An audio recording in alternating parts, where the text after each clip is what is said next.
美味しい台湾式コンフーチャの入れ方。なぜ中国式は茶器がこんなに多いんだろうと思ったことありませんか？それはいかに美味しくいただけるか、工夫を凝らしてやったので、工夫茶とも言います。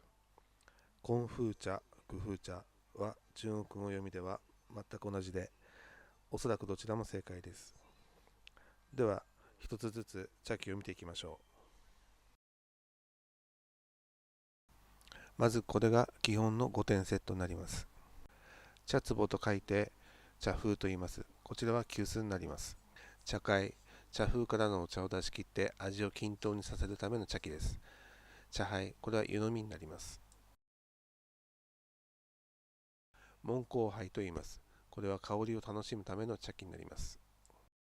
茶盤、これは1煎目のお茶を捨てるための道具になります。